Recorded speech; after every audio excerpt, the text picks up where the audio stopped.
Subscribe करें श्री चिन्मयानंद बापू जी के YouTube channel को और हमारे वीडियोस को सबसे पहले देखने के लिए बेल आइकॉन को दबाना न भूलें। रामायण में बाबा तुलसी ने उदाहरण दिया है,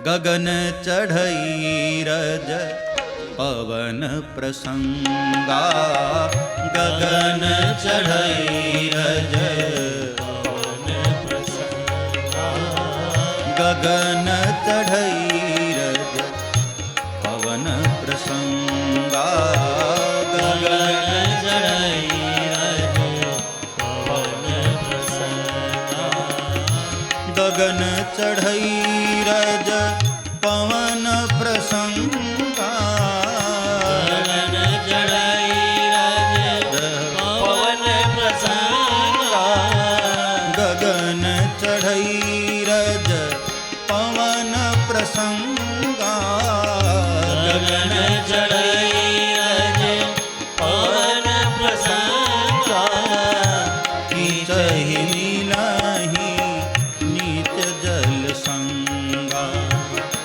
कीचहि नीलहि नीच जल संगा, कीचहि नीलहि नीच जल संगा, कीचहि नीलहि नीच जल संगा, गगन चढ़ई रज पवन प्रसंगा, गगन चढ़ई रज पवन प्रसंगा।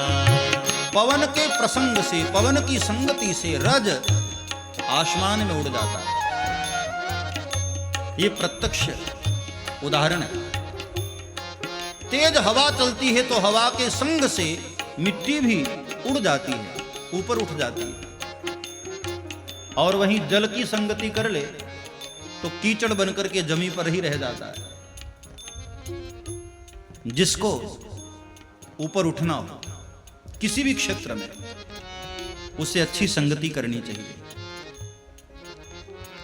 युवाओं को इस बात से सीखनी चाहिए, जीवन की परम ऊंचाइयों पर जाना है, कुछ करना है, राष्ट्र में, धर्म में, समाज में अच्छी संगति करना, हमेशा बड़े लोगों की संगति करना, दुष्टों की संगति नहीं, नीच की संगति नहीं, अच्छी संगति करो। कौन कुसंगति पाई न साही, कौन कुसंगति पाई न साही। ऐसा कौन है जिसको कुसंगति मिली और नष्ट नहीं हुआ? कुसंगति नष्ट कर ही देती है। बड़े बड़े लोगों को भी कुसंगति ने भ्रष्ट कर दिया, बिगाड़ दिया। कैकेयी मां भगवान राम को कितना प्यार करती थी, हाँ? लेकिन मंथरा की कुसंगति लगी ना, तो वही कैकेयी मां राम के विरोध में खड़ी हो गई। ये कुसंगति का प्रभाव है। इसलिए जीवन में कुसंगति न कर दो, अच्छी संगति करो। बच्चों को अच्छे संस्कार देना मेरे भाई बहन। इन दोनों के परवरिश में, दोनों के पालन में यही अंतर हो गया। गौकर्ण महाराज ने बचपन से अच्छी संगति की तो बड़े अच्छे ज्ञानी हो गए, और धुंधकारी बचपन से बुरी संगति किया, बिगड़ गया। बचपन से उसमें सारी बुरी आदतें आ गईं। जुआ खेलना, पैसा बर्बाद करना, शराब पीना, नशा करना, गलत गलत स्त्रियों का संग करना, और इसमें तीनों चीजें बर्बाद होती हैं। तन भी बर्बाद होता है, धन भी बर्बाद होता है, और समय भी बर्बाद होता है। इन तीन के पीछे जो पड़ा, नशा, कुसंगति, गलत स्त्रियों का संग, ये हमारे तीनों चीजों को नष्ट कर देती हैं। तन भी हमारा नष्ट होता है, धन भी हमारा नष्ट होता है, और जीवन का बहुत सारा समय उसमें नष्ट हो जाता है। जब तक हमको ज्ञान होता है तब तक समय निकल चुका होता है।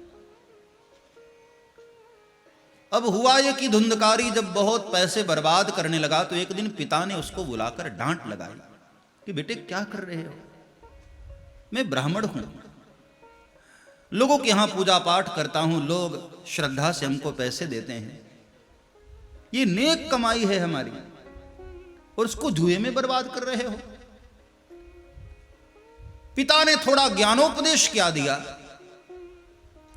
पिता के ऊपर भड़क गया। कोई स्त्री लोलुप हो, क्रोध में हो, उसको उपदेश नहीं देना चाहिए।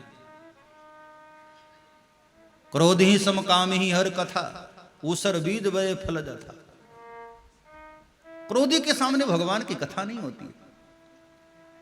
क्रोध में था धुंधकारी और पिता ने समझाना चाहा तो आज अपने पिता पर नाराज होकर उसने अपने पिता को पग से प्रहार किया, पिता को मारा।